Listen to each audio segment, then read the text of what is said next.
I carried a chocolate cake across Shanice's front lawn at exactly 2:47 p.m. on a Saturday afternoon in late September 2022. The white bakery box from Sweet Escape Bakery felt light in my hands.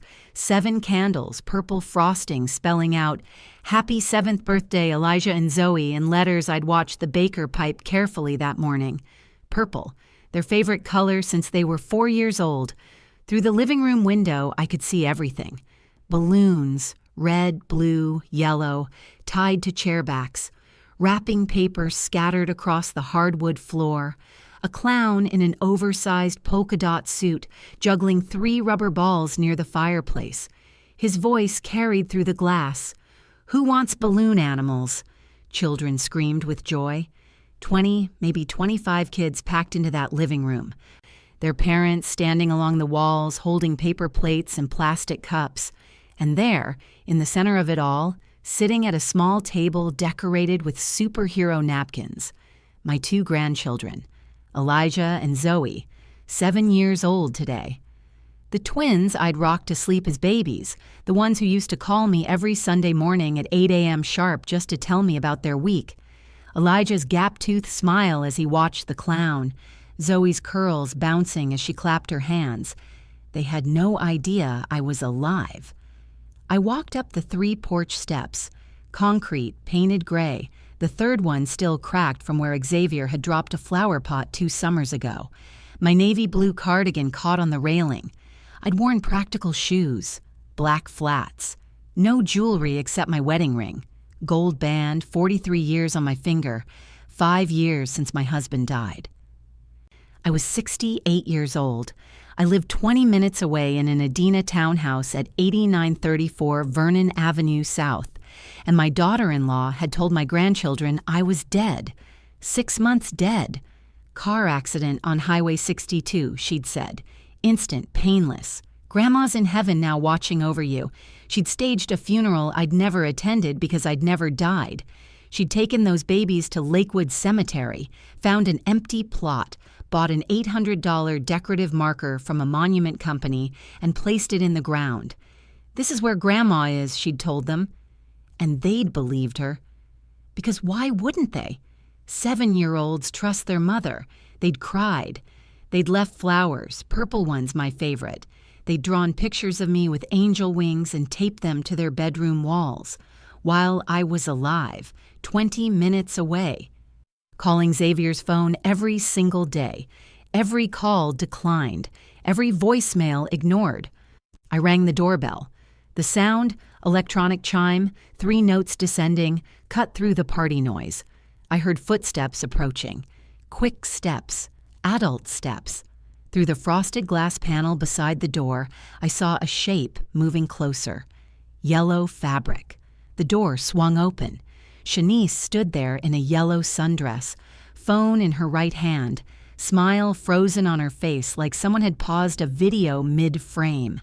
She was 36 years old, married my son, Xavier, 8 years ago in a beautiful ceremony at Nicollet Island Pavilion. I'd contributed $15,000 toward the venue. She'd cried thanking me during the mother-son dance. "You're the mother I always wished I had." When she saw my face, my real, living, breathing face, her skin went gray. Not pale, gray, like someone had drained the color from her through a valve. The phone slipped from her hand. I watched it fall, iPhone in a pink case, falling in slow motion, screen facing up, and then it hit the tile entryway with a crack. Plastic against ceramic, sharp, final. Behind her, a child's voice, small, confused. "Mommy, who is it?" Silence followed. The kind of silence that doesn't feel like absence of sound. It feels like pressure, like the air has been sucked out of the room and what's left is just wait. Pop music still played inside. Some song about dancing, drums, and synthesizer. The clown's voice continued. "Okay, who wants to see me make a giraffe?" But at the door there was nothing. Shanice's mouth opened, closed, opened again. No words came out. "Hello, Shanice," I said. My voice was steady. I'd practiced this. Calm. Even. Not angry. Not sad. Just present. I brought cake for the birthday. Her voice came out strangled, barely above a whisper. You can't be here. It's my grandchildren's birthday, I said. I brought cake. I want you to understand something about that moment when I rang that doorbell. I wasn't there for revenge. I wasn't there to cause a scene or humiliate anyone or ruin a 7-year-old's party. I was there because Elijah and Zoe deserved birthday cake from their grandmother, even if that grandmother was supposed to be dead, even if their mother had spent 6 months making them mourn someone who was alive and calling and trying desperately to reach them. I was there because family matters, because truth matters, because I'd spent 5 weeks gathering evidence, documenting lies, working with my attorney Douglas Brenner to build an airtight case before I made this move. This wasn't impulse. This was strategy. And I was there because somewhere in that house, my son Xavier, my only child, the boy I'd raised alone after his father died, believed I'd abandoned him, believed I'd moved to Arizona, checked myself into assisted living, requested no family contact because of dementia I didn't have. Shanice had convinced him of that. Different lie for different audiences. The children got dead grandmother. Xavier got incompetent mother who doesn't want you anymore. This kind of betrayal happens to grandparents every day. Subscribe to see how this ends. Where are you watching from? Tell me in the comments. Inside the house, I heard movement. Parents were noticing. A woman's voice. Concerned. Curious. Is everything okay? Footsteps approaching from inside. Shanice's panic spiked. I could hear it in her breathing, fast and shallow, like someone running upstairs. You need to leave, she hissed. Right now, before what? I held the cake box steady. Before people see that I'm alive? A woman appeared behind Shanice, mid-30s, blonde bob holding a toddler on her hip. Jennifer Morrison from 3 houses down. I recognized her from Xavier's Facebook photos. Her eyes went from Shanice's gray face to me, confused. Shanice, who's... She trailed off. Then her eyes widened. Oh my God, is that... Hi, Jennifer, I said. I'm Hazel, Xavier's mother. I live in Edina. I'm here for my grandchildren's birthday. Jennifer's mouth fell open. She knew. I could see it in her face. The moment of recognition, the mental calculation. Wait, aren't you supposed to be dead? Shanice grabbed the doorframe, blocking my view into the house. Her voice turned desperate. This is my home. You're trespassing. I'm calling the police. Please do, I said. I'd love to explain to Officer Rodriguez why my grandchildren think I died 6 months ago. How do you explain to a 7-year-old that their grandmother isn't dead? That the woman they cried over, the grave they visited 3 times, leaving flowers and stuffed animals, the pictures they drew of heaven, all of it was a lie? You can't. There's no good way. There's no gentle version of that truth. It's just devastation wearing a birthday hat. But I didn't have to explain it, because at that moment, footsteps came running from inside the house, small footsteps, fast. And then a small body pushed past Shanice's legs, ducked under her arm, and appeared in the doorway. Elijah, 7 years old, gap between his front teeth, wearing a Spider-Man t-shirt and jeans with grass stains on the knees. He stopped 3 feet from me, stared. His brown eyes, Xavier's eyes, my eyes, 3 generations of the same eyes, went wide. His voice came out tiny, barely a whisper. Grandma? The sound of that phone hitting the tile, plastic cracking against ceramic, cut through the party noise. Sharp, final, like something breaking that couldn't be fixed. That sound is what I remember most from that moment.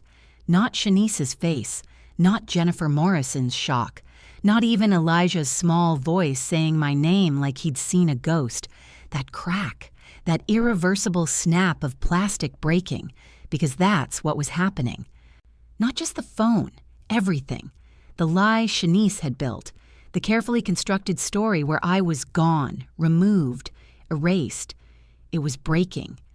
right there in the doorway of 4782 Maple Grove Lane in suburban Minneapolis, with 25 children inside eating cake and watching a clown, with parents holding paper plates, with my son Xavier somewhere in that house, checking his phone, not knowing his supposedly dead mother was standing on his doorstep, holding a bakery box.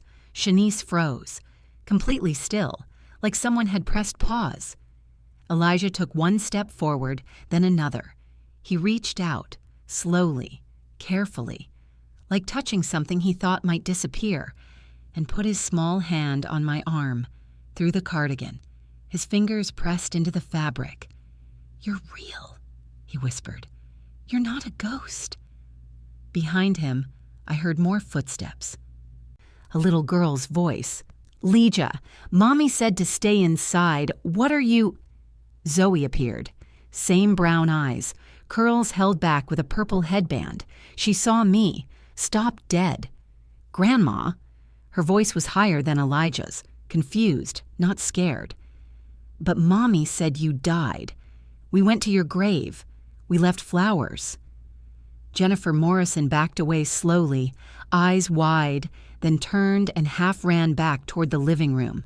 I heard her voice, urgent. "Someone needs to get Xavier. Right now." More parents were coming. I could see shapes moving behind the frosted glass, voices rising. The clown had stopped talking. The music kept playing, but somehow sounded far away, like it was coming from underwater. Shanice finally found her voice. "Elijah, Zoe, go back inside right now. This isn't—" She couldn't finish the sentence. What could she say? "This isn't your grandmother? It's someone who looks exactly like her? This is a trick? I lied to you for 6 months and now you're seeing proof?" "I brought birthday cake," I said to my grandchildren, to Elijah and Zoe, who were staring at me like I'd returned from another dimension. "Chocolate, with purple frosting. Your favorite." Elijah's small voice. "But you're dead. Mommy showed us your grave." "I'm not dead, sweetheart. I've been alive this whole time, living in Edina, trying to call your daddy every day." Behind them, I heard a man's voice. Deep, familiar. "What the hell is going on out—" Xavier appeared in the doorway, 38 years old. My son, the boy I'd raised. He pushed past Shanice, saw me standing there on his porch, and stopped. His face went blank. Not shocked. Blank. Like his brain had simply stopped processing information because it didn't make sense. I watched him try to form words. His mouth moved. Nothing came out. "Hi, baby," I said. "Mom?" His voice cracked. "What are you— You're supposed to be in Scottsdale. You said—" He stopped, turned to Shanice. His voice dropped to something cold, something I'd never heard from him before. "What the fuck is she doing here?" But I'd learned soon enough that the birthday party was just the surface. Underneath, a web of lies so intricate that even my own son didn't know what was real anymore. Shanice had told the children I was dead. She'd told Xavier I was in assisted living in Arizona with dementia. She'd stolen $127,000 from our joint account. She'd forged my signature on documents. She'd researched how to have me declared legally incompetent so she could take control of everything I owned. And nobody knew. Not Xavier, not my grandchildren, not the neighbors or the friends or the parents, now crowding into the doorway watching this impossible scene unfold. Nobody knew except me and Shanice.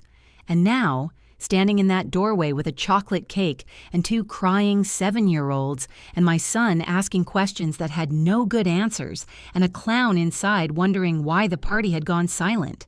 Now everyone was about to find out. Jennifer Morrison's voice cut through. "I called the police. They're sending someone." Shanice's voice was a whisper. No. "Good," I said. "Officer Rodriguez knows me from the community center. I volunteer there Thursdays. He'll be interested to hear why my grandchildren think I'm dead." Parents were crowding the doorway now, 5, 6, 7 of them, all staring, all confused.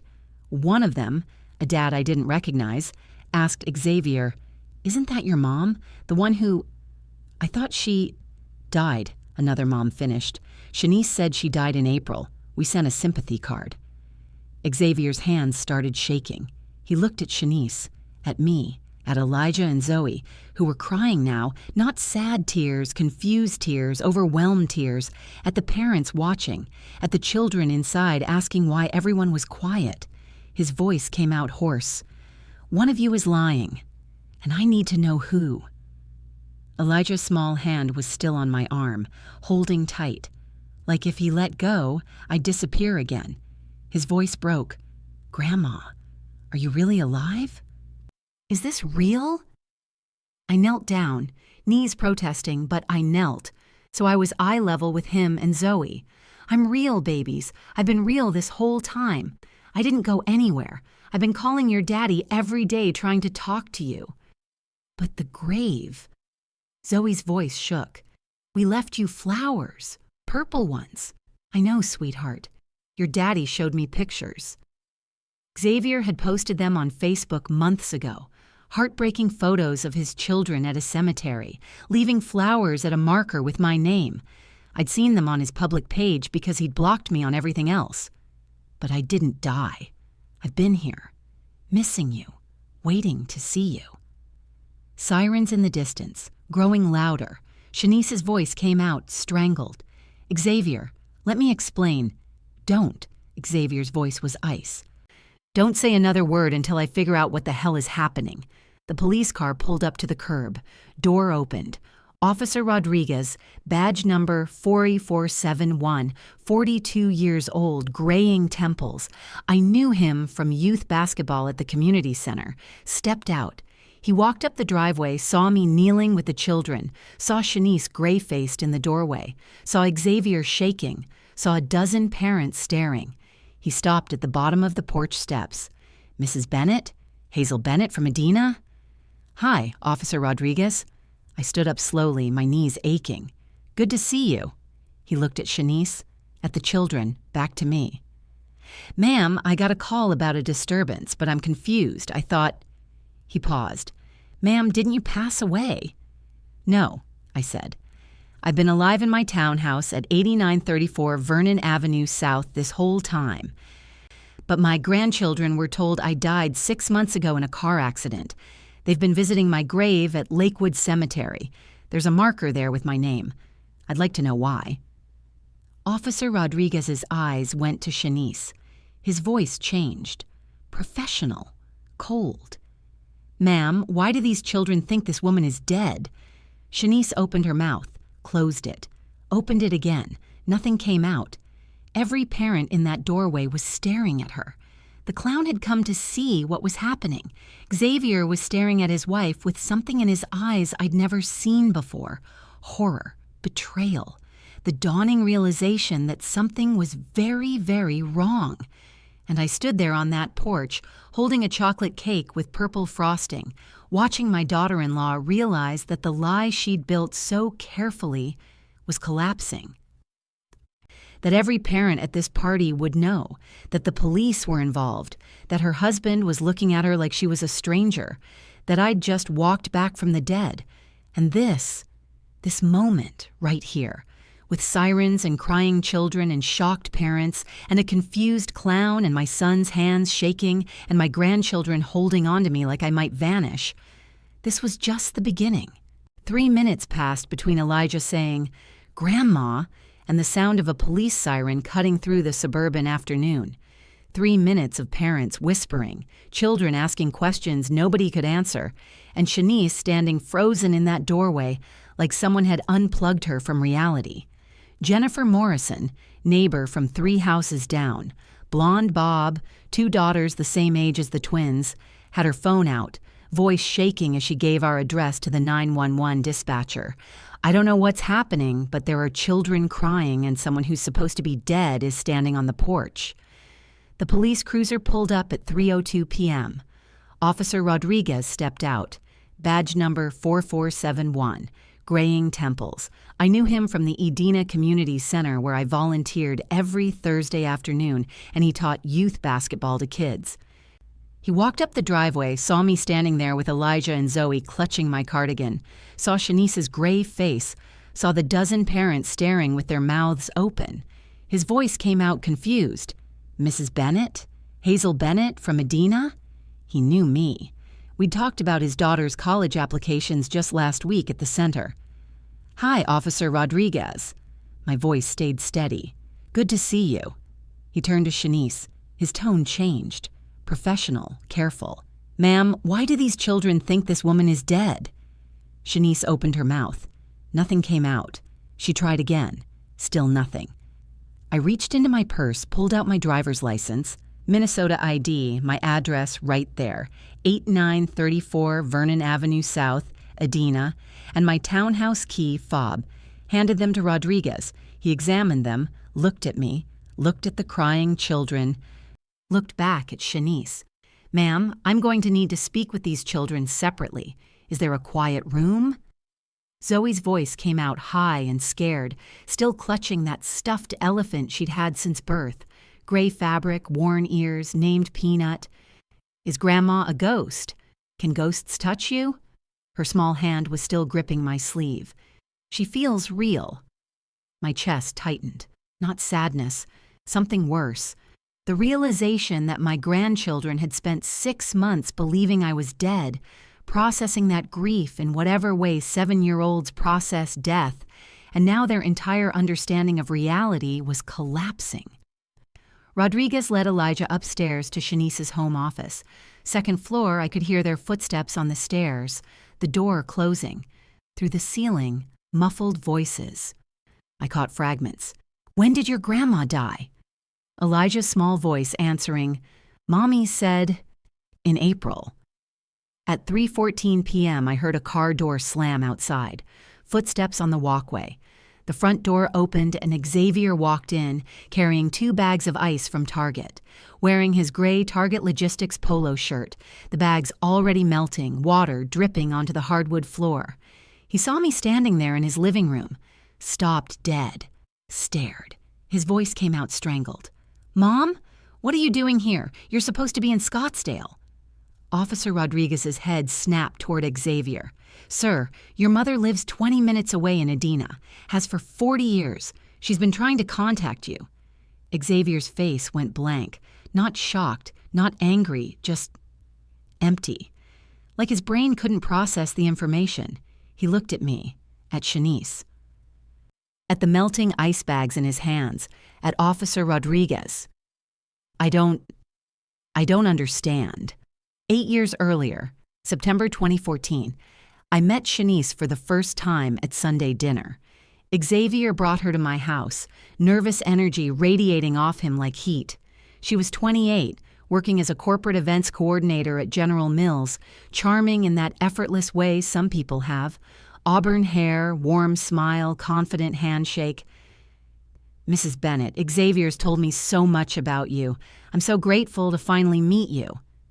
We ate pot roast. She asked about my late husband, about my work as a school librarian before I retired, about the books on my shelves. She listened, really listened, not the polite nodding some people do. Xavier watched her the whole meal, his eyes following her across the room every time she moved. He was smitten.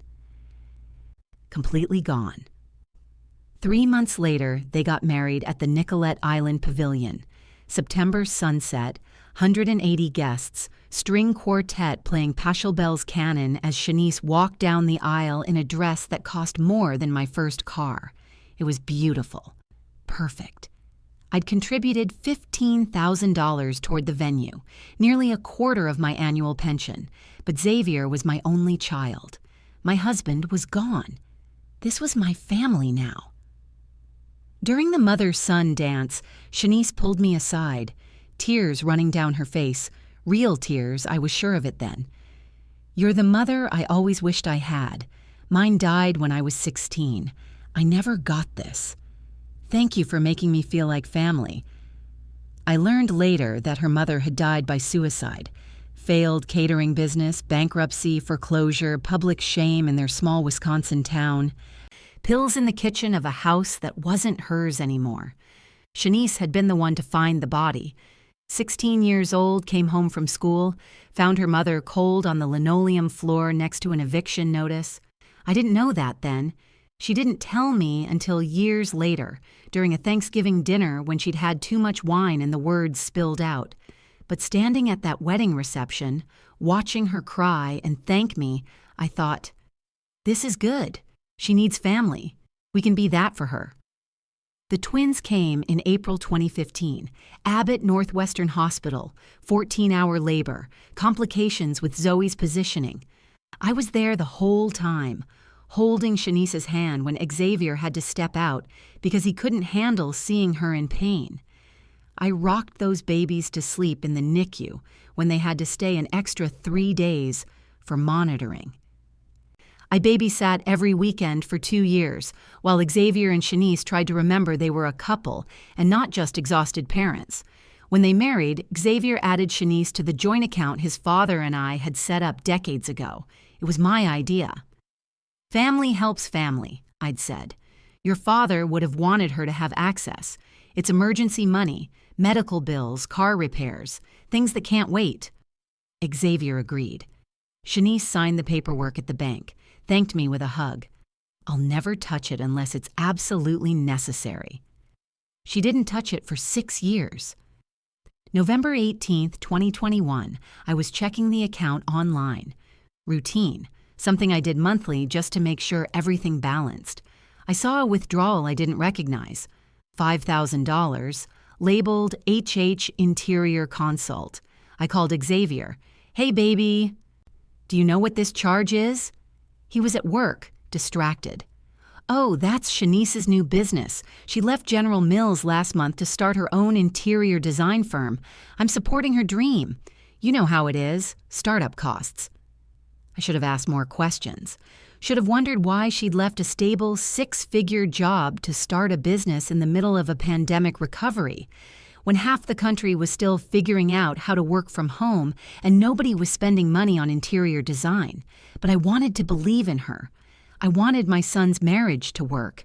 I wanted to be the supportive mother-in-law who didn't question every decision, so I didn't ask. Rodriguez came back downstairs at 3:22 p.m. His voice was tight, controlled. Ma'am, he was looking at Shanice, I just spoke with your son. He told me his grandmother died in April, that you took him to visit her grave at Lakewood Cemetery 3 times, that they left flowers, purple ones, her favorite color. Shanice's voice cracked. I can explain, Xavier interrupted, holding up his phone, voice rising. Explain what? Mom's supposed to be in Arizona. You showed me an email in February. She said she was moving to memory care, that her doctors said family contact would confuse her during treatment. I felt guilty for months that I couldn't visit her. My stomach dropped. Arizona. Email, memory care, dementia. I sent no emails. I have no dementia diagnosis. I've never been to Arizona in my life. January through June 2022, Xavier took a temporary assignment to Fargo, North Dakota. Target was opening a new distribution warehouse, needed someone to oversee logistics. 6-month project, good for his resume, potential promotion when he got back. He'd be home twice a month, first and third weekends. It's only temporary, Mom. We'll talk on the phone all the time. Except we didn't. I tried calling every few days. Shanice often answered his phone. He's exhausted from 12-hour days. Can I take a message? I'd leave messages. They were never delivered. By March, I'd start calling at odd hours, 6 a.m., 10 p.m., hoping to catch him when Shanice wasn't screening. No luck. March 15, 2022, 9:47 a.m. I checked the joint account online. My hands froze on the keyboard. $30,000 missing. 3 withdrawals in 2 months, $8,000, $12,000, $10,000, all labeled Harmony Home LLC. I called Xavier directly at his Fargo hotel. His voice came out annoyed. Mom, Shanice told me you called yesterday and we talked for 20 minutes. Are you feeling okay? You're repeating yourself. Maybe you should see a doctor. I haven't spoken to you in 3 weeks, I said. I've left 6 voicemails. Long silence. That's not what Shanice said. She said you're forgetting our conversations. She's worried about you. Xavier, I'm not forgetting anything. She's lying. Another pause. Then carefully. Mom, she has no reason to lie. Why would she make that up? Why was she doing this? What did she gain by cutting me off from my own son? I didn't understand it then, but I would. February 23rd, 2022, 2:14 p.m. I received an email from my own address, hazel.bennett@gmail.com. Mail, hazel.bennett@gmail.com. Except I didn't send it. Subject line, important family decision. The message read, Xavier. I've decided to enter a memory care facility in Scottsdale, Arizona. My doctors have diagnosed early-stage dementia and recommend I have minimal family contact during the adjustment period. Please respect my wishes. Don't visit or call for 6 months. I need to focus on my health. Love, Mom. I didn't write that. I didn't send that. I called Xavier immediately. No answer. Texted him. I didn't send that email. Someone is using my account. No response. I drove to their house in Maple Grove, 23 minutes in Saturday afternoon traffic. I rang the doorbell at 4:30 p.m. Shanice answered, positioned herself in the doorway, didn't invite me in. Xavier's in Fargo until Saturday, she said. He knows about your move to Arizona. He supports your decision. I'm not moving to Arizona, I said. I didn't send that email. Her voice went soft, pitying. It's for the best. Your memory issues are getting worse. Xavier and I have been talking to your doctor. I don't have a doctor for memory issues. I don't have memory issues. She stepped back, started closing the door. I think you should go. This conversation is upsetting you. The door closed. I heard the lock click. Audible. Deliberate. Rodriguez's voice cut through. I'm recommending a child welfare investigation. Hennepin County Family Services will contact you Monday morning, 9 a.m. He was looking at Shanice. Someone needs to explain why these children were told their grandmother died and then taken to visit a fake grave multiple times. The few remaining parents grabbed their kids fast, murmured uncomfortable goodbyes, practically ran to their cars. Jennifer Morrison stopped, whispered to me, I'm so sorry, we had no idea. Then she was gone. Xavier's voice came out barely audible. One of you is lying and I need to know who. I pulled out my phone, opened my call log, held it so both Rodriguez and Xavier could see. 147 attempted calls between February 12th and August 30th, all declined or sent to voicemail. Xavier's contact photo, family picture from 2020, all of us at the state fair at the top.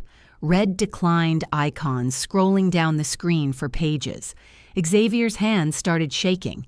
He sat down hard on the couch. The ice bags hit the floor with a wet thud. Looking back, I can see the pattern. November, first withdrawal. February, fake email.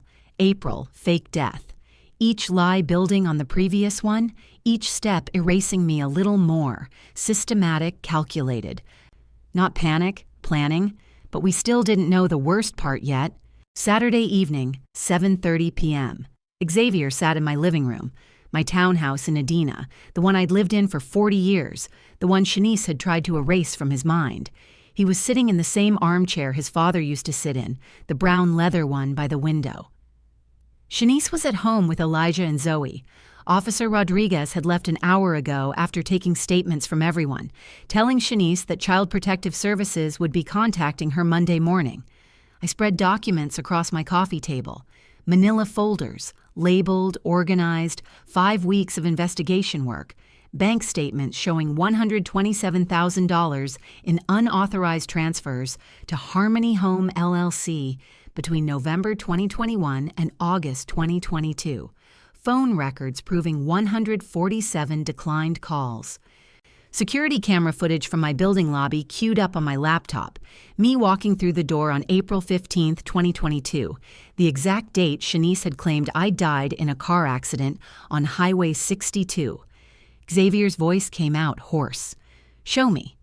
I opened my laptop, pulled up my email account. This is my real email address, hazel.bennett@gmail.com. Mail to hazel.bennett@gmail.com. One word, no numbers. I typed it in the address bar so he could see. Then I pulled up the fake account information Douglas Brenner, my attorney, the man who'd represented our family for 23 years, had given me. This is the account someone created, hazelbennett2@gmail.com, mail to hazelbennett2@gmail.com. See the difference? One character, the number 2. Xavier leaned forward. I could hear his breathing, shallow, fast. Pull up the emails. I clicked through to the messages sent from the fake account to Xavier's work email. February 23, 2022, 2:14 p.m. Xavier, I've decided to enter a memory care facility in Scottsdale, Arizona. My doctors have diagnosed early-stage dementia and recommend minimal family contact during the adjustment period. Please respect my wishes. Don't visit or call for 6 months. I need to focus on my health. Love, Mom. Xavier's hands covered his face. Don't visit or call for 6 months, he repeated. I felt so guilty. I thought I was respecting your medical needs. I didn't write that, I said. I've never been diagnosed with dementia. I've never been to Scottsdale. I didn't know this email account existed until 3 weeks ago. His voice came out muffled through his hands. How did she get access to your email? She didn't. She created a new account that looks almost identical to mine. Then she sent you messages from it. You never checked the sender address carefully. Why would you?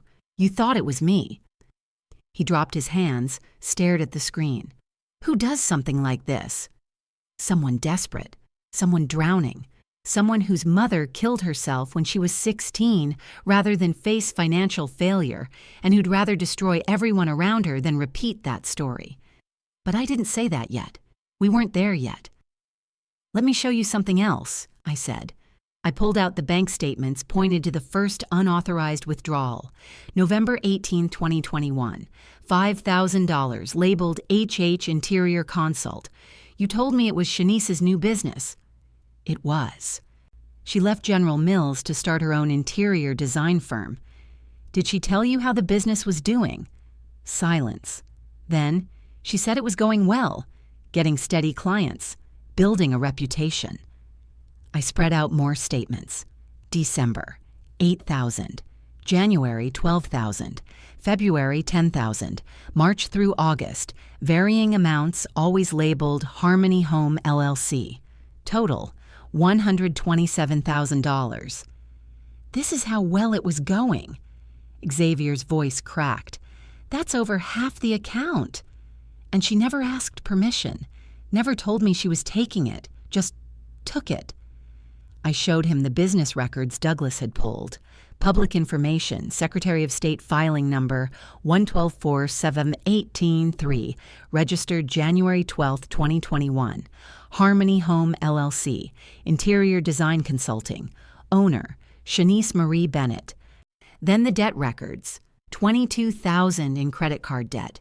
$18,000 in lease arrears for commercial space at 2847 Lyndale Avenue South. $27,000 in unpaid vendor invoices. She owed $67,000 by March 2022, I said. The business was failing. She was drowning. And instead of asking for help, she stole. Why didn't she just ask?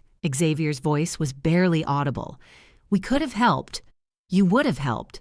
Because asking for help meant admitting failure, and she couldn't do that. I told him about my neighbor, Constance. August 8, 2022, 3:47 p.m.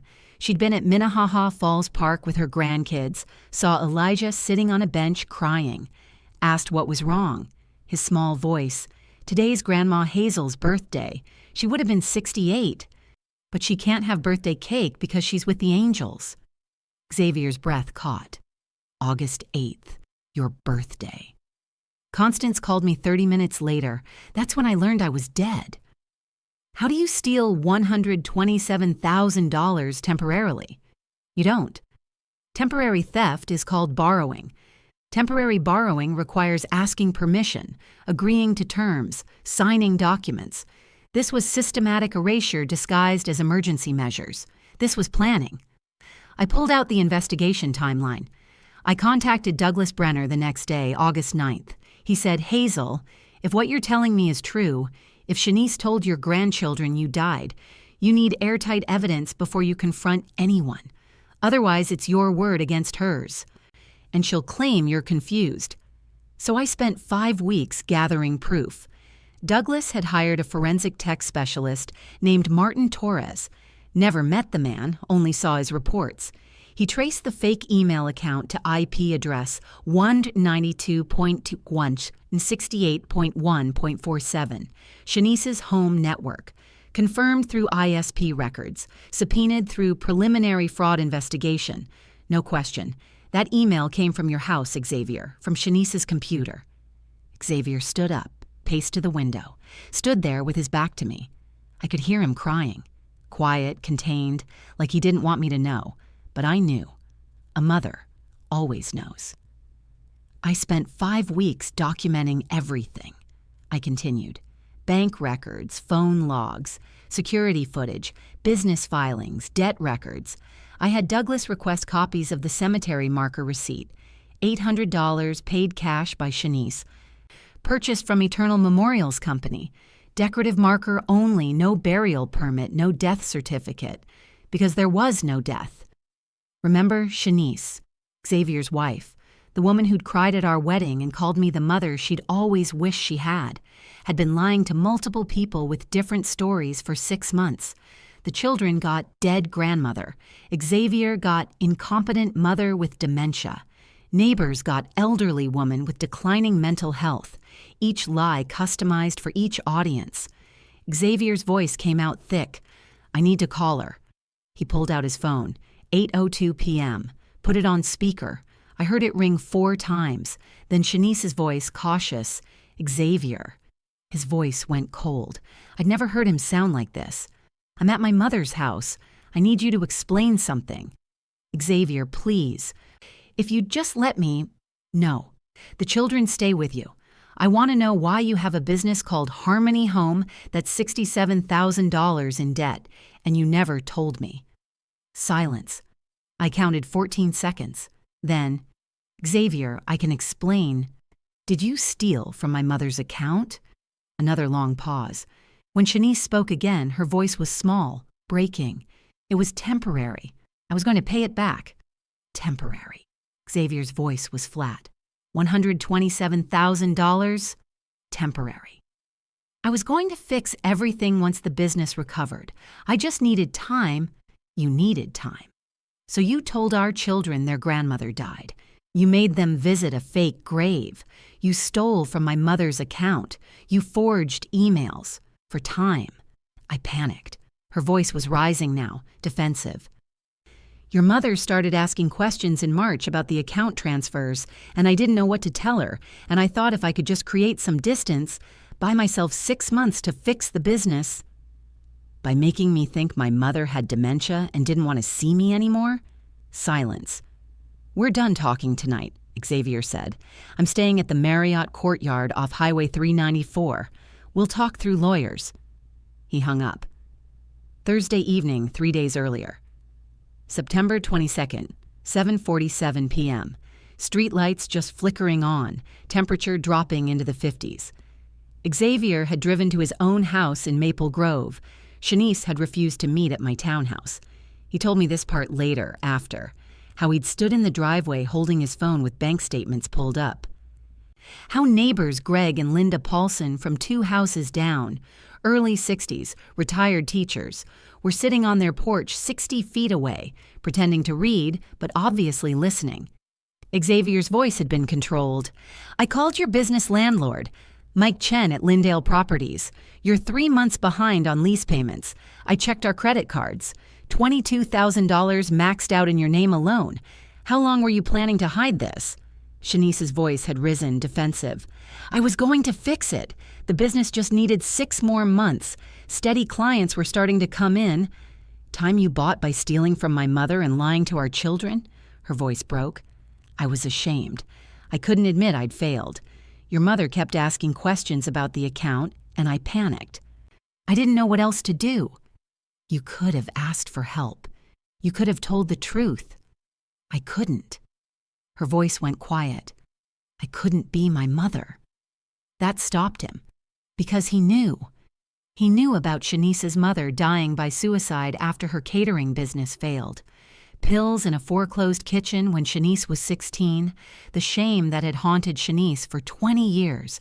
But then Shanice had made a mistake, a threat. "If you leave me, you'll never see these children again. I'll get a restraining order by Monday morning." Xavier's voice had gone cold. "You told our children their grandmother died. You made them visit a fake grave 3 times. You won't win custody." "Xavier will choose me over you," she'd said, voice desperate. "He already believes you're incompetent and didn't want him anymore." "I believed you." Past tense. It gets worse. Subscribe so you don't miss what's revealed next. If you're still not subscribing, tell me in the comments. What's holding you back? Saturday morning, September 24th, 9:17 a.m. My phone rang. Douglas Brenner. His voice was grim. "Hazel, I need you to sit down." I was already sitting, in my kitchen, coffee going cold. "What is it?" I pulled Shanice's attorney consultation records. She signed a privacy waiver during the fraud investigation. She didn't realize what she was authorizing us to access. She consulted 2 attorneys in May about declaring parents legally incompetent. My chest tightened. What? May 12th. Peterson and Associates in downtown Minneapolis. She used a fake name, Jennifer Morrison, paid $350 cash. May 27th. Bergman Legal in Edina. Another fake name, Susan Crawford, another $350 cash. She was researching how to have you declared incompetent and get conservatorship. The room tilted. Conservatorship. She researched Minnesota's presumed death statutes first. 7 years required, too long. So she pivoted to incompetence procedures. Faster. She could file within 60 days if she had medical documentation and witness statements. I don't have any medical conditions. I know, so she created them. She forged medical records from a fictional neurologist named Dr. Rajesh Singh. Neurology Associates of Minnesota, 8950 Penn Avenue South, Suite 200. I checked. That suite doesn't exist. She made up the entire practice. Diagnosis, Alzheimer's disease, stage 2. Recommendation, memory care facility. Families should consider conservatorship for financial protection. You need to understand, this wasn't one lie spiraling out of control. It was an architecture of lies, each piece carefully constructed to support the next. The dementia story supported the isolation. The isolation supported the death story to the children. The death story supported the conservatorship plan. Because if everyone believed I was dead or incompetent, who would question Shanice getting legal control of my finances?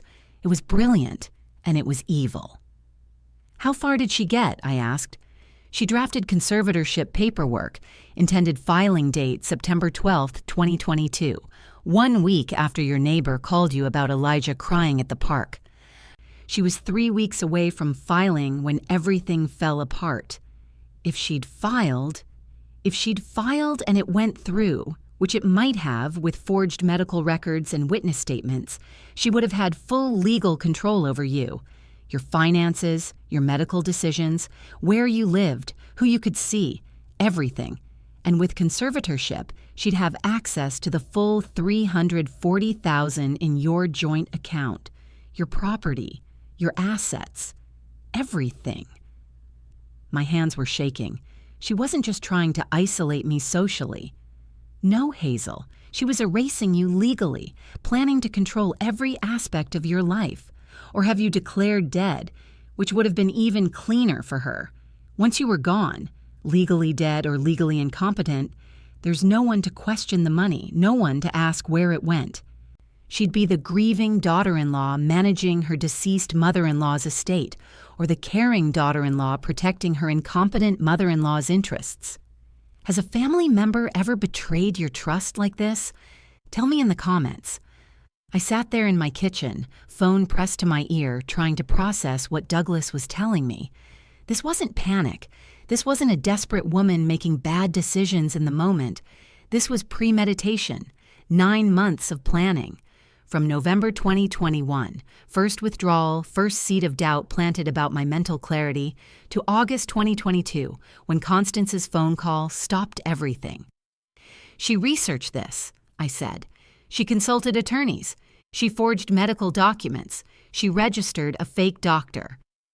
She planned every step. Yes. And if Constance hadn't happened to be at that park on August 8th, you'd be in a conservatorship right now, or declared dead, and she'd control everything. But we still didn't know the worst part.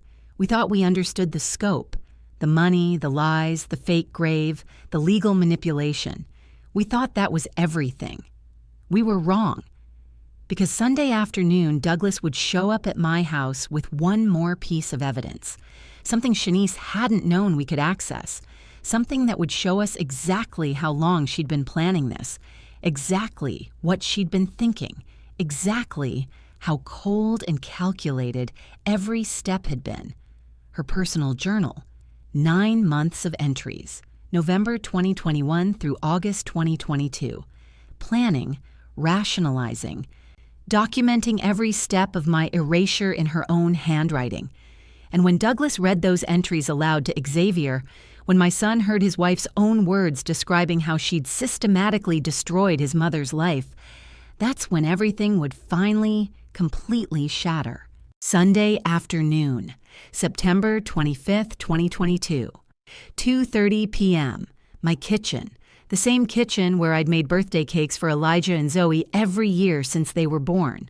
Oak table that seats 6, autumn light coming through the window over the sink, washing everything in gold. But there was nothing warm about this moment. Xavier sat to my left, coffee going cold in front of him. He'd poured it at 2:35, never touched it. He hadn't slept. I could hear it in his voice, rough and hollow. He was wearing the same clothes from yesterday. Douglas Brenner, my estate attorney, the man who'd represented our family since 1999, who'd handled my husband's will and trust documents, sat to my right, brown leather briefcase open. Accordion folder with tabs, bank records, email forensics, journal, medical forgery, attorney consultations. Douglas held a sealed manila envelope, thick, something heavy inside. Xavier's voice came out hoarse. "Do I want to know what's in there?" Douglas removed his reading glasses, silver frames on a chain, cleaned them slowly with a cloth from his pocket. Deliberate, buying time. Then he put them back on. "You need to know. All of it." He opened the envelope, pulled out a burgundy leather journal, 5 by 7 inches, moleskin brand, 112 pages. I could see Shanice's handwriting from across the table. Black ink, looped Y's, eyes dotted with circles. Xavier recognized it too. I heard his breath catch. Douglas opened to the first marked page. His voice went flat, clinical. November 18th, 2021. Xavier's mother is asking too many questions about the account. Notice the $5,000 HH withdrawal at Thanksgiving. Need to create distance. Plan, make X doubt her clarity, then isolate communication. Once she's gone, either declared incompetent or presumed missing. I have 6-month window before legal challenges. Business needs $200,000 minimum to survive. Trust funds are backup if desperate. Xavier's hand started shaking. He didn't take his eyes off the journal. Keep reading. December 3rd, 2021. Started planting seeds. Told X that his mom repeated a story twice at dinner. She didn't. He didn't notice she hadn't actually repeated anything. He trusts me completely. This will work. The sound of Douglas's voice reading those entries, flat, clinical, like reading a grocery list, made it worse somehow. This wasn't emotion, this was cold documentation. A woman planning erasure the way others plan dinner parties. Each word precise, each step calculated. No passion, no rage, just strategy. January 10th, 2022, perfect timing. X is going to Fargo for 6 months, home only twice a month. I can control the narrative completely. When H calls, I'll decline the call and tell X she already called earlier. He'll think she's confused and repeating herself. Xavier made a sound, not quite a sob, more like air being punched out of his lungs. Douglas continued. February 18, 2022. Created the email account today. hazelbennett22gmail.com. Mail to bees, hazelbennett@mail.com. One character difference. X won't notice. He never checks sender addresses carefully. Sent a message about Arizona Memory Care Facility. He believed it immediately. Felt guilty? Actually apologized to me for not noticing his mom's decline sooner. Perfect. Stop, Xavier whispered. Then louder, no, don't stop. Keep reading. I need to hear all of it. Would you press charges or show mercy? Subscribe and tell me in the comments. If you're still not subscribing, tell me. What's holding you back? Remember, Douglas Brenner, the attorney who'd handled my late husband's trust planning, who'd known our family for 23 years, had spent 3 weeks investigating Shanice's fraud and uncovered systematic, documented planning spanning 9 months. March 4th, 2022. Told X that his mom agreed to Arizona facility placement. He called her, but I declined it from her number. She always calls from her cell. He left voicemail. She'll call back confused. I'll tell him she's already having bad days. My chest tightened. That was real. That had happened. Xavier calling me calling back 20 minutes later, confused about why he'd left a message saying he was so glad we'd talked. Shanice telling him I was forgetting conversations. Douglas flipped the page. April 20th, 2022. Told kids grandma died today. Car accident on Highway 62. They cried so hard. Elijah asked if it hurt when she died. Zoe asked if grandma can see them from heaven. I felt sick lying to them. But it's temporary. Once business recovers and I pay back the money, I'll tell them it was a mistake. That I got confused about a different person. They're 7. They'll forget. Children are resilient. I close my eyes. They'll forget. My grandchildren crying over a fake grave, drawing pictures of me with angel wings, asking if their grandmother could see them from the clouds. And Shanice had told herself they'd forget, like trauma erases itself when you're young, like grief is temporary for children. Douglas kept reading, each entry worse than the last, each word landing like a stone dropping into still water, heavy, sinking, creating ripples that would reach the edges eventually. May 12, 2022, consulted attorney number 1, Peterson and Associates, about elderly parent incompetence procedures, gave fake name Jennifer Morrison, paid $350 cash, learned I need 2 witness statements confirming incompetent behavior and medical documentation from neurologist or psychiatrist. Also learned about presumed death, requires 7 years missing in Minnesota. Too long. Incompetence is much faster. Can file within 60 days if evidence is strong. May 27, 2022. Consulted attorney number 2, Bergman Legal, about conservatorship process. Used fake name, Susan Crawford. $350 cash. Confirmed. Need court petition, 2 witnesses, medical evaluation. Timeline, 4 to 6 weeks from filing to hearing if uncontested. H won't contest because she won't know. She'll think family just isn't calling her back. By the time she realizes something's wrong, I'll have conservatorship and account access. Xavier stood up at 3:15 p.m. I heard his chair scrape against the floor, his footsteps to the window, the sound of his breathing, ragged, uneven. He was crying, trying not to let us hear. But I heard. I wanted to go to him. Douglas shook his head slightly, barely visible movement, but I caught it. Let him process. He needs to hear this, all of it. Did Shanice know about the trust clause when she wrote that July 29th entry? Or was she planning to steal her children's college funds blind, thinking she'd found a perfect, untraceable source of money that nobody would miss until it was too late? Douglas's voice continued, relentless. June 8th, 2022. Forged medical records today. Created fake letterhead for Dr. Rajesh Singh, Neurology Associates of Minnesota, 8950 Penn Avenue South, Suite 200. Suite doesn't exist. I checked building directory. Diagnosis, Alzheimer's disease, stage 2, progressive memory loss, confusion, mood changes. Recommendation, memory care facility. Family should consider conservatorship for financial protection. Printed on professional cardstock from Office Depot. Looks completely real. She'd gone to Office Depot, bought cardstock, designed fake letterhead. Invented a doctor, invented a diagnosis, printed it out, all while living with my son, sleeping beside him, raising my grandchildren. Would you have forgiven someone who did this to your family? Tell me in the comments. July 15, 2022. Business situation critical. Debt now $67,000. Credit cards maxed $22,000. Lease payment 3 months overdue. $18,000 total owed. Vendor invoices past due $27,000. Mike Chen, landlord, called threatening eviction by August 1st. Need to accelerate timeline. Once H is declared incompetent, I become conservator automatically as family member with POA.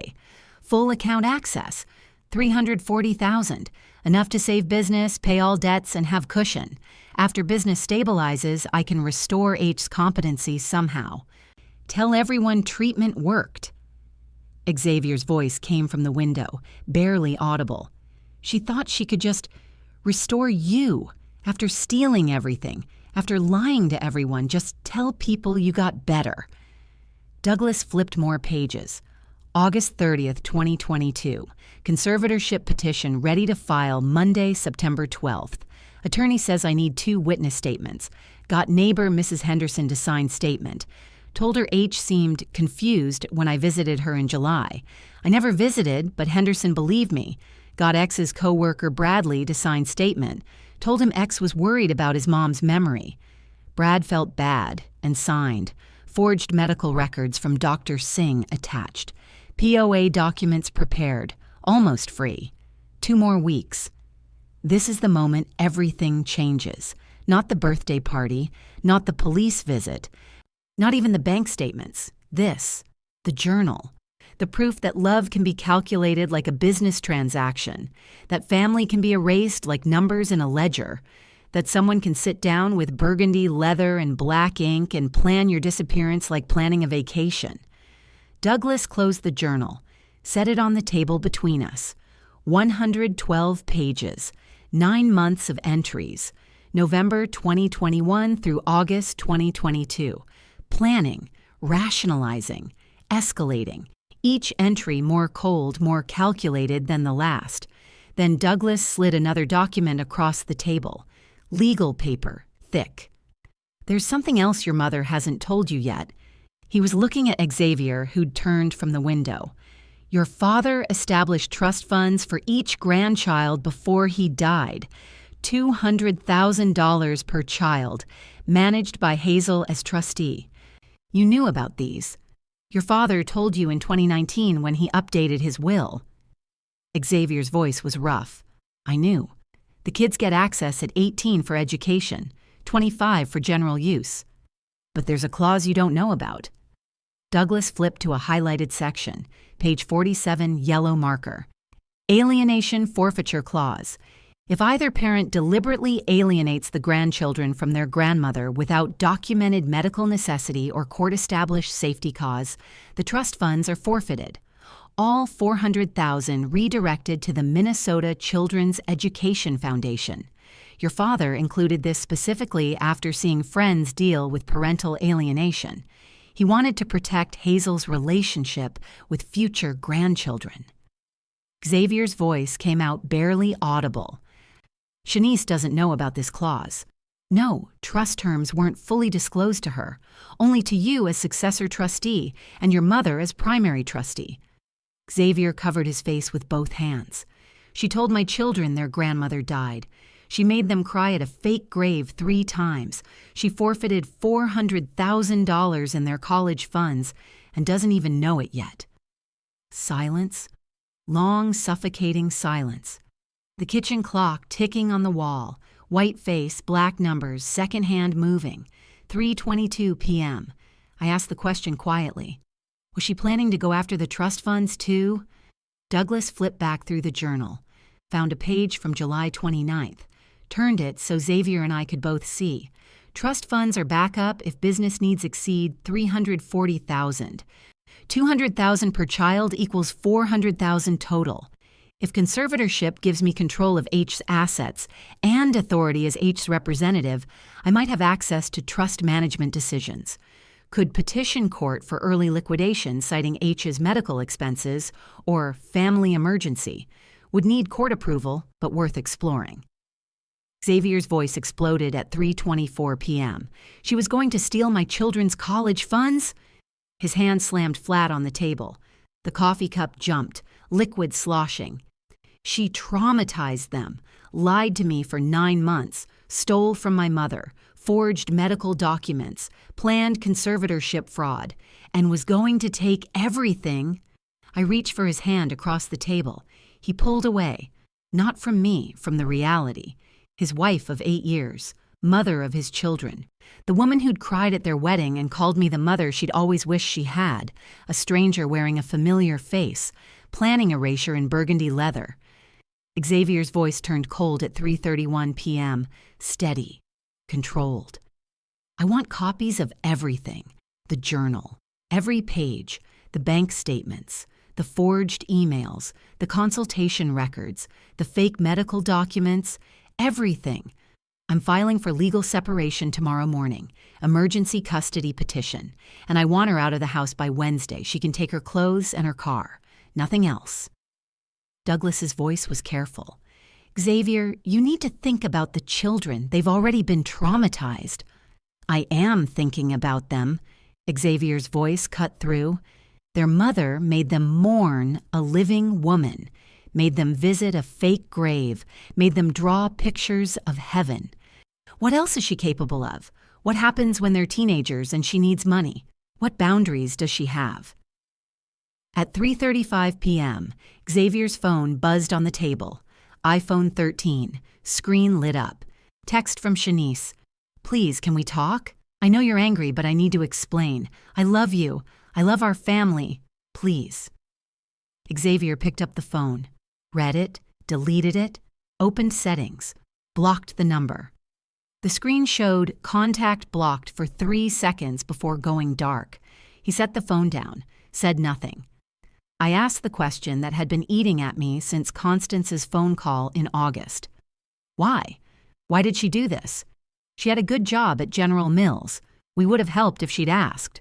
Why lie? Douglas opened the journal to an early entry, January 15th, 2022. I can't let X know I failed. Can't be my mother. Mom killed herself when her catering business collapsed. Foreclosure, bankruptcy, neighbors whispering, creditors calling daily. I was 16 when I found her body in the kitchen of our foreclosed house. Pills. So many pills. Her suicide note said, I'm sorry I couldn't be better. I will not repeat her story.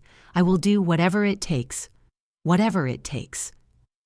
Fear makes people do terrible things. I understand that. Shanice was terrified of becoming her mother. The suicide, the shame, the failure. She'd spent 20 years running from that ghost. And when her own business failed, when the debt mounted, when the shame built, she didn't ask for help. She destroyed everything around her to avoid repeating that suicide note. I'm sorry, I couldn't be better. But terrible things done from fear are still terrible. And children still carry the scars. Xavier faced me at 3:42 p.m. Mom, if you want to press charges, I'll support you completely. Fraud, forgery, identity theft, financial elder abuse. Douglas says you have both criminal and civil cases. She could go to prison for 5 to 8 years. But his voice broke. Those are my children, Elijah and Zoe. If their mother goes to prison, they lose her. The trust funds are already forfeit. $400,000 gone to charity. They'll grow up knowing their mother is in prison. I don't know what the right choice is. I'll support whatever you decide, but I need you to know what you're deciding. I closed my eyes. I was 17 when my own father went to prison for embezzlement. 3 years. Released when I was 20. I visited him twice, then stopped. The shame was too heavy. The stares from neighbors, the whispers at church. It marked me, shaped me, taught me that punishment doesn't always heal what's broken. Sometimes it just breaks more things. But Shanice traumatized 7-year-old children, stole $127,000, forged medical records, planned legal erasure, made grandchildren mourn. Where does mercy end and enablement begin? Douglas leaned forward at 3:47 p.m. Hazel, you have until Friday at 5 p.m. to decide. After that, the Hennepin County DA's office may file charges independently based on the evidence we've provided during the investigation. You have 108 hours. Then the choice isn't yours anymore. 108 hours to decide. Justice or mercy, punishment or healing, prison or accountability, the law or grace. The journal sat on my kitchen table. Burgundy leather. 112 pages. 9 months of my erasure. Documented, planned, executed almost perfectly. Almost. Friday morning, September 30th, 2022, 9 c.m. I sat in Douglas Brenner's office, Suite 412, Campbell Mithun Tower, downtown Minneapolis. Glass desk between us, city view behind him, building stretching toward a gray autumn sky. 3 leather chairs, agreement printed on firm letterhead in front of me. I'd made my decision. Conditional mercy, I said. No criminal charges filed by me, but 4 non-negotiable conditions. Douglas typed on his computer, the clicking of keys filling the silence. First condition? She repays the $127,000 through automatic wage garnishment. 4 years, $664 per paycheck, twice monthly. More typing. Second, intensive trauma therapy, twice weekly minimum for 2 years. Licensed therapist specializing in shame-based anxiety and financial trauma. Third, supervised visitation between me and the grandchildren, every weekend for 6 months at Hennepin County Family Therapy Center, then reevaluation based on therapist recommendation. Douglas's fingers moved across the keyboard. Fourth condition? Mandatory family therapy for all of us. Me, Xavier, Shanice, the children. Dr. Elena Cho, specialist in parental alienation recovery. Beginning within 14 days. Douglas stopped typing. If she violates any condition, relapses into financial deception, attempts to alienate the children again, misses therapy sessions, refuses wage garnishment, criminal charges get filed immediately through the DA's office. No second chances. She signs this, or you press charges today. Understood? Understood. At 9:47 a.m., the printer whirred to life. 3 copies. Douglas slid one across the desk with a pen. Blue ink. My hand shook when I signed at 9:52 a.m. Hazel Grace Bennett. Signature I'd written for 68 years, but this time it felt heavier. This signature wasn't signing a check or a birthday card. It was choosing mercy over vengeance, accountability over destruction. I need you to understand what happens in family court when you have documentation like we had. The truth doesn't always win. Sometimes abusers are skilled manipulators who charm judges.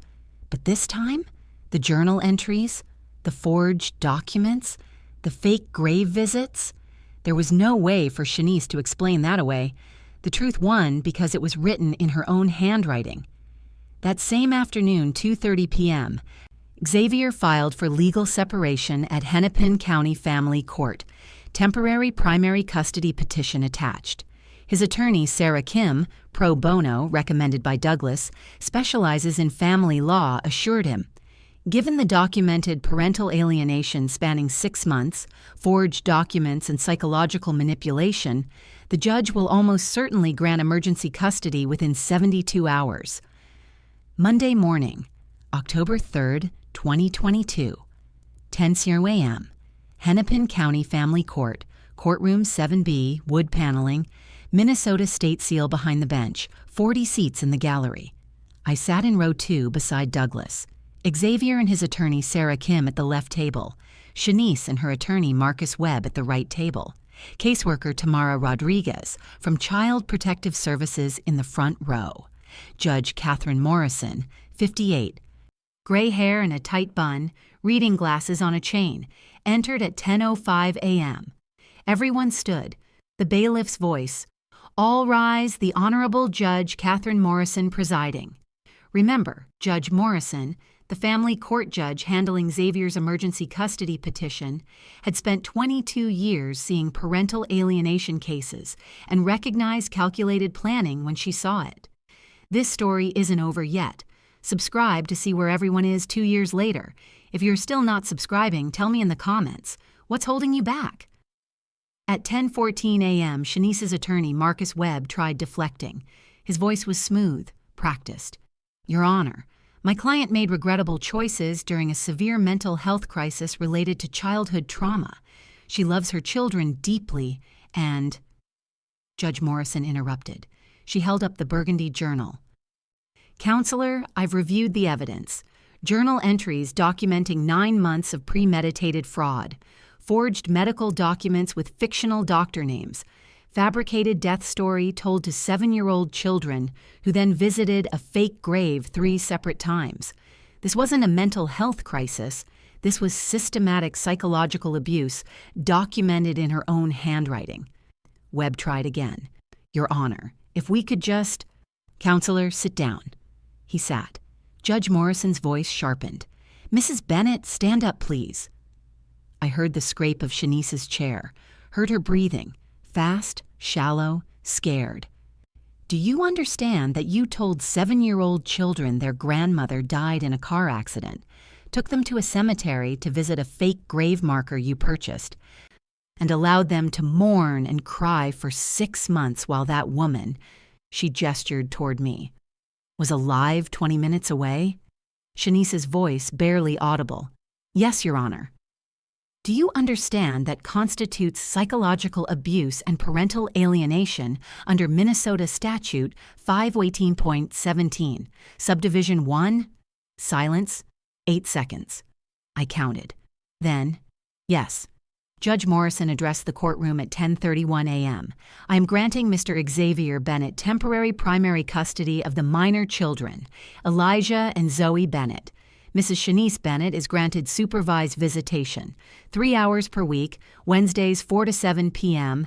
at Hennepin County Family Therapy Center, 8800 Highway 7, St. Louis Park. A social worker must be present the entire time. Her voice went ice cold. Mrs. Bennett, you will enter intensive therapy immediately with Dr. Rachel Abrams. I'm ordering twice weekly minimum for 1 year, then reevaluation. You will repay the $127,000 you stole through wage garnishment as outlined in the Conditional Mercy Agreement.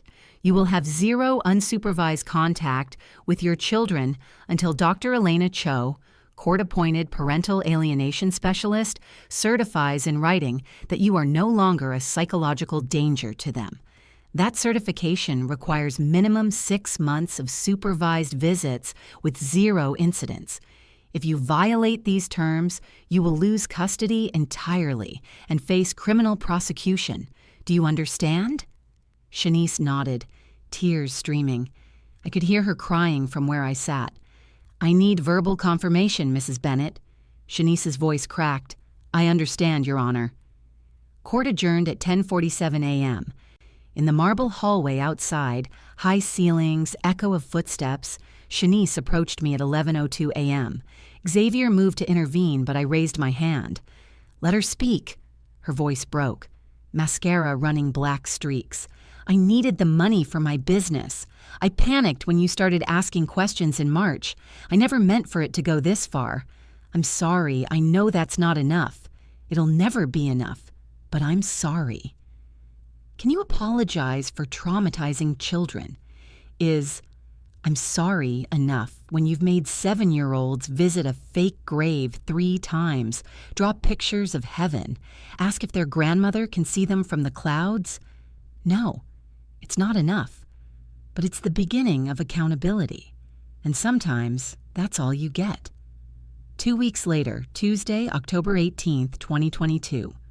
Shanice moved into a studio apartment in northeast Minneapolis, 472 square feet, $1,800 a month, 4th floor walk-up, 1847 Taylor Street Northeast.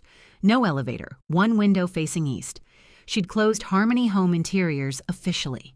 October 14th, filed Chapter 7 bankruptcy on the $67,000 in business debt. She accepted a corporate events position at Best Buy headquarters in Richfield. Douglas knew the VP of HR, made a call. $58,000 salary, stable income, full benefits, no entrepreneurial pressure. Wage garnishment started with her first paycheck October 28th, $664 deducted automatically before she ever saw it. Sent directly to my account, ending in 4429. 4 years of payments ahead, 104 paychecks. Xavier changed all locks at the house, October 5th. Shanice returned October 9th. Wednesday afternoon, Xavier supervising for 3 hours to collect her things, clothes, toiletries, laptop, personal photos. She left everything else. Wedding photos stayed in Xavier's dresser. Her name came off the joint checking account October 11th. Saturday morning, October 22nd, 2022, 10:10 a.m., first supervised visit between me and my grandchildren, Hennepin County Family Therapy Center, Room 3C, carpeted play therapy room with toys, small round table, alphabet pattern on the carpet, observation window where Dr. Elena Cho watched. Elijah and Zoe entered at 10:03 a.m. holding Xavier's hands. He was allowed to stay for the first session. Dr. Elena Cho, 42, Asian American, wearing a soft gray cardigan, gentle voice, facilitated. Elijah saw me sitting in a child-sized chair, stopped at the doorway. His small voice trembling. Is Grandma really alive, or is this a trick? Like magic? Dr. Cho knelt to his eye level. This is really your Grandma Hazel. She's been alive the whole time. Your mommy made a mistake when she told you Grandma died. Would you like to check if Grandma is real? Elijah approached slowly, reached out, touched my arm first, then my hand, my face. His voice was a whisper. You're warm. Dead people are cold in movies, frozen. Tears started running down his cheeks, not sad tears, confused tears. Zoe started crying at 10:08 a.m., not sad tears either, overwhelmed tears, clutching her stuffed elephant Peanut, gray fabric, worn ears. I thought you were gone forever. I drew you so many pictures in heaven. I left them at your grave with flowers. Did you get them? I pulled her close. I saw those pictures, sweetheart. Your daddy showed me photos. They were beautiful. I loved every single one. I'm here now. I'm not going anywhere, Dr. Cho explained gently. Sometimes adults make mistakes. Your mommy told you something that wasn't true. She told you Grandma Hazel died, but Grandma has been alive this whole time, living in Edina, missing you very much. Elijah asked the question that broke my heart. Why did Mommy lie? Did we do something bad? No, sweetheart, you did nothing wrong. Zero. Your mommy was scared and made a bad choice. That's something Mommy is learning to understand with her own doctor. But here's what matters right now. Grandma is here. She's real, and she loves you.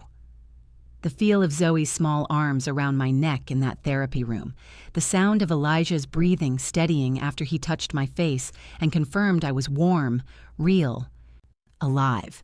The smell of the therapy room, lavender plug-ins and vanilla candles. Ordinary things made sacred by relief. Recovery took months. Supervised visits every Saturday, 10 a.m. to noon. November visits, children still asking, "Are you going to disappear again?" I brought cookies from Sweet Escape Bakery, same place as the birthday cake. Read stories. Helped with math homework. December 15th, Christmas visit at the therapy center. I brought wrapped presents, art supplies for Zoe, Lego set for Elijah. By December 22nd, Christmas Eve visit, supervised visits became semi-supervised. Xavier present in the building but not hovering in the room. Dr. Cho's notes from that session. Children show decreased alienation anxiety. Trust rebuilding. Recommend continued weekly visits through February, then reevaluation for unsupervised. March 18th, 2023, 5 months post-custody hearing. Dr. Cho filed her recommendation with the court. The children no longer show signs of alienation anxiety related to their grandmother. They understand that Grandma Hazel is a permanent, stable part of their lives. The fabricated death narrative has been processed through play therapy. Children can distinguish between what Mommy told us and what was real. Supervised structure can be eased to unsupervised weekend visits beginning April 1st, 2023. Judge Morrison approved it March 24th. Shanice attended therapy twice weekly, Dr. Rachel Abrams' office. Tuesdays 6 p.m., Thursdays 11 a.m. 3-month progress report in January 2023. Client is confronting core trauma surrounding mother's suicide during financial collapse, beginning to separate business failure from personal annihilation. Understanding that asking for help is not repeating mother's fate. Long-term work required, minimum 2 years to address shame spirals. The trust funds remained intact under modified terms. Douglas filed March 30th, 2023. New clause. Shanice must complete 5 consecutive years of financial therapy and demonstrate 2 consecutive years of stable employment with 0 financial deception before she can access any distributions for the children's benefit. If she relapses, forfeiture clause activates permanently, $400,000 to charity, 0 for Elijah and Zoe's college. Xavier and Shanice attended co-parenting therapy monthly beginning November 2022. Xavier was clear during the November 8th session. I'm not closing the door on reconciliation permanently, but I need to see sustained change over years, not months. 2 years minimum. If you can show me you've addressed the shame that drove this lying, we can discuss rebuilding. But our marriage as it was, that's dead. Shanice accepted this. She had no leverage, no trust left. Only slow, grueling work. Therapy twice weekly. Supervised visits. Wage garnishment every paycheck. Watching Xavier build a life without her while she graded her own trustworthiness week by week. April 2023. Xavier's sister Elena visited from Chicago. Told me privately over lunch April 12th, "You chose mercy. I don't know if I could have. I'd want her in prison." "I didn't choose mercy for Shanice," I said. "I chose it for Elijah and Zoe. They didn't deserve to lose both their grandmother and their mother. Someone had to be the adult." June 2023. I started volunteering at Elder Care Rights, Minnesota. Taught workshops twice monthly on recognizing financial abuse, forced isolation, conservatorship fraud. Told my story anonymously. Other grandparents cried, thanked me. One woman, Barbara, 71, said after a July workshop, "You just described my daughter-in-law exactly. You just saved me." The hardest part wasn't the courtroom or even the first visit with the children. It was the slow work ahead. Not the legal battles, those were over in weeks, but the emotional ones, those would take years. Building trust one Saturday morning at a time, watching Shanice earn back the right to be trusted, learning that mercy doesn't feel satisfying, it just feels responsible. September 2023, 1 year after the birthday party. Shanice had repaid $15,936, 24 paychecks times 664, month 11 of therapy, 88 sessions without missing one. Joint family session, September 19, 2023, 5 p.m. Hazel, Xavier, Shanice, Dr. Elena Cho present. Children not present for this one. Shanice's voice was steady, not defensive, making eye contact. "I can't undo what I did to this family. I traumatized my children. I stole from you, Hazel. I lied to Xavier for 9 months. I made 7-year-olds mourn someone who was alive. But I can show up differently now. I can be honest about my finances. I can ask for help instead of lying. I can acknowledge when I'm scared instead of destroying everyone around me. Thank you for not destroying me when you had every legal right to." I responded at 5:14 p.m. "I didn't save you, Shanice. I saved my grandchildren from losing both their mother and their trust in family. There's a difference. You're still here because Elijah and Zoe need a mother who's learning to be honest, not for you, for them. September 21st, 2024, exactly 2 years after the birthday party that exposed everything. Saturday morning, 9:47 a.m., unseasonably warm for late September in Minneapolis, 73 degrees, cloudless sky. Supervised visits officially ended August 15th. Elijah and Zoe, 9 years old now, had slept over at my townhouse Friday night. They'd stopped asking if I was going to disappear. The fear that haunted their eyes for 18 months had faded. Not erased. Trauma doesn't erase completely, but manageable. They trusted my presence now. Called me every Wednesday after school just to talk about nothing important. 10:15 a.m., Minnehaha Falls Park, the same park where my neighbor Constance found Elijah crying 2 years ago, saying, "Grandma can't have birthday cake because she's with the angels." Full circle. I sat on a bench near the playground watching my grandchildren climb the jungle gym, Elijah explaining the physics of pulleys to Zoe, who was pretending to listen. Footsteps crunched on the gravel path behind me. I heard her before I saw her. Shanice's voice. "I brought you coffee. Black, no sugar. That's still how you take it, right?" She stood 6 feet away holding 2 cups in a cardboard carrier from Spy House Coffee. Not presuming closeness, I accepted the cup, still hot. She sat on the opposite end of the bench, 2 feet of space between us. Distance earned through 2 years of supervised accountability. I've repaid $38,112 of the $127,000. 2 years and 4 months left. Her voice was steady, factual. Dr. Abrams says I'm making real progress. I can talk about my mother's suicide now without spiraling. I can admit when I'm scared of failing instead of lying. She watched her children play. Xavier and I finalized the divorce last month, August 14th, exactly 2 years after Constance called you. Amicable, focused on co-parenting. Zoe shouted from the slide.